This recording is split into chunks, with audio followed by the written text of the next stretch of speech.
Hi, everybody. We have a really special exhibit of some quilts this month that were all made by the East of the Cascades Quilters, which is a small quilt guild that meets in Sisters and has been meeting in Sisters since 1979. Is that amazing?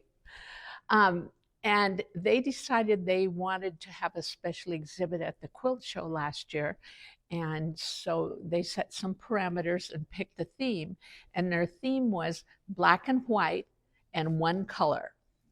And you're just going to see such a variety of styles and colors, compositions. Um, None of them are for sale, but I will tell you who made each one. And then you can see some of the fun little details.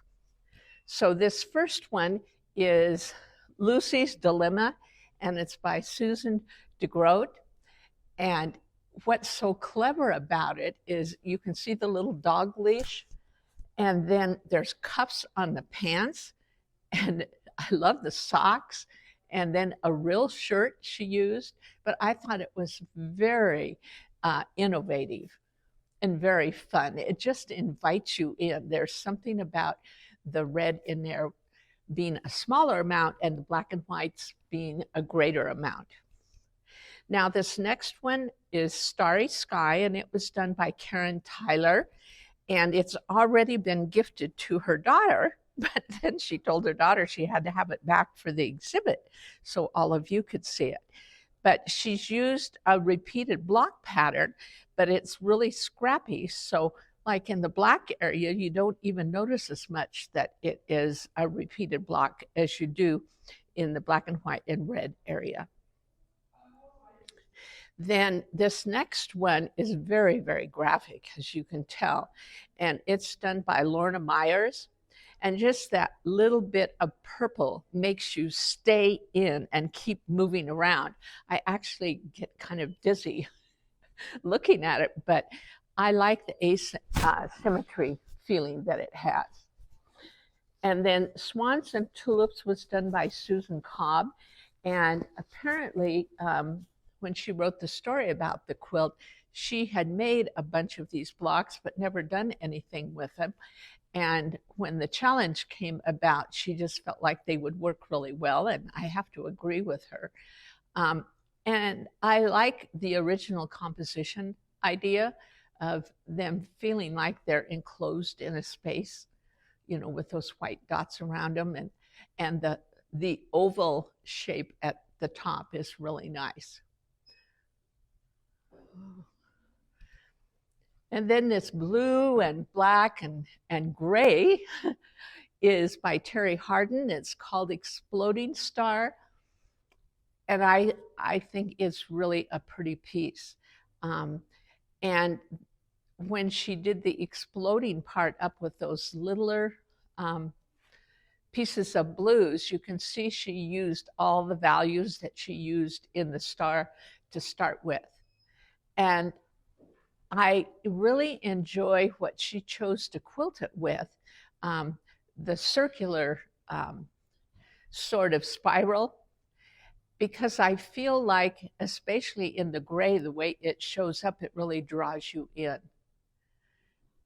And it's just a nice, nice shapes, against all the geometry of the triangles or the diamonds.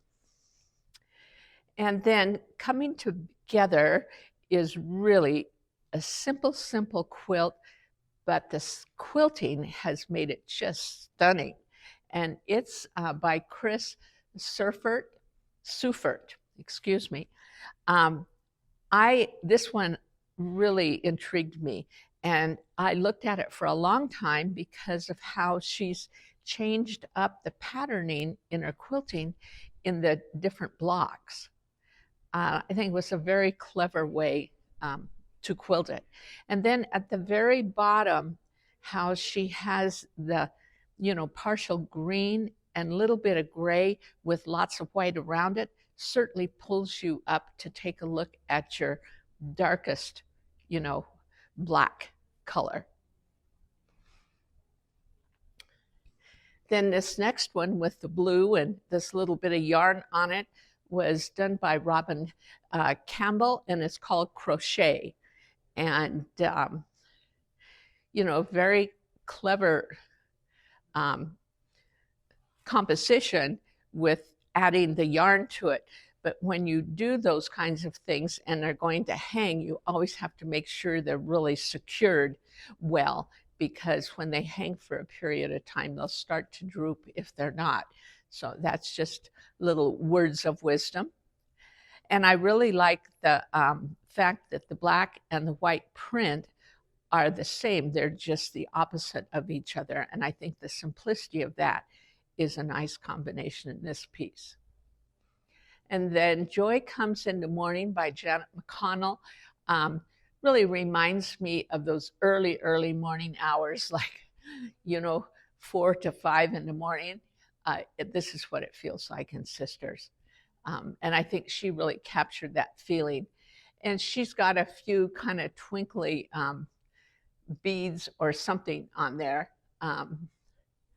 And, I think those are great to use on a wall quilt, but I'd be a little nervous putting them on a bed quilt. But they certainly are effective on the wall quilt.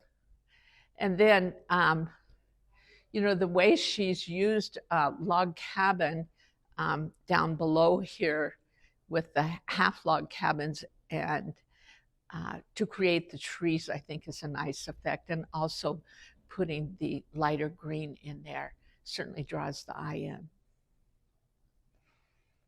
The next one is by June Jagger, and it is called Moonlight Watering, and she loves her horses. June happens to be my sister, so she loves, I remember as a kid, finally at 10, she got to have her own horse, and she had that horse for years, and it was pretty exciting. But she's very good with pictorial sort of compositions, and she does teach pictorial patchwork at the store.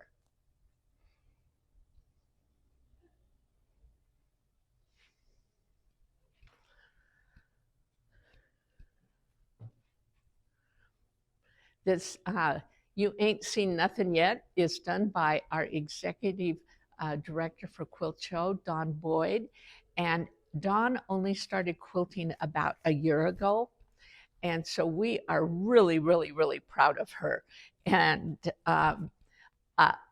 she obviously has great ideas. She's learning new techniques. This happens to all be collage, even though it looks pieced. It was, there are not seams. It's all been collaged. And then it was quilted. And the quilting, I feel that it's kind of a scallopy sort of effect. And it really is almost the shape of the eye. And I thought that was a great idea.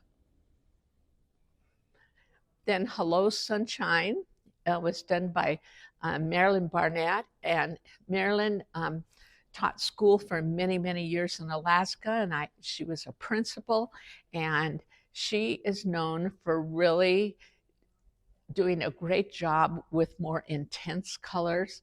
And I thought this was really a pretty combination of yellows and yellow oranges with the black and white. And it's a very scrappy kind of quilt, but the design she's chosen to do for her blocks, the way it's organized, I think was very nice. Then this next little piece was done by Robin Gold, and it's called Marmalade Dilemma. And I just think it's a very cute piece. And it just made me think when I saw the name of it. But I guess that owl's trying to decide if, that bird is going to be okay. And the cat's thinking, I'd really like to get up there and get that bird. So there's a lot of stories that could happen with this quilt. And Robin is kind of known for creating story quilts. And just taking a look at her quilting and the different shapes she's done in the spaces is very interesting, because there's a lot of kind of open area, behind the tree, but she's filled it with very interesting quilting. And then right above it is Five in the Hole, and it was by Jill Miller. And it's a very scrappy sort of palette of fabrics. And the red circles each have some drizzle embroidery coming out with a few little beads on. And you kind of see it back from where I'm standing, but it makes you want to come up and take another look and see what she was up to. And Jill happens to be a machine quilter, and she has her own long arm. She also does a lot of embroidery stitching. So you really see a lot of her techniques in this piece. And then Debbie Earl did her favorite kitty, who always likes to sit and look out the window. And I thought this was a brilliant composition using prints to make those mountains. I remember seeing her, she started it in a class she was taking with June, and I was just really happy to see how it turned out. And she made kind of a dimensional ball of yarn, but it's all stitched right into the fabric. So you don't have to worry about it falling off. And then right below, we have a very simple but stunning quilt done by Maran Shimoda, and it's called Cabin. And she happens to be a master with log cabin. And you can see where her other color, there's very small amount, just little thin lines of kind of a grass green. And I know that they have a cabin in Camp Sherman that they spend a lot of time at. So she might have been inspired when she was at the cabin. And next we have Nancy Hamilton's quilt. And I remember when she picked the fabric out for this, I love this palette. There's something about those magentas with the black and whites that is just happy.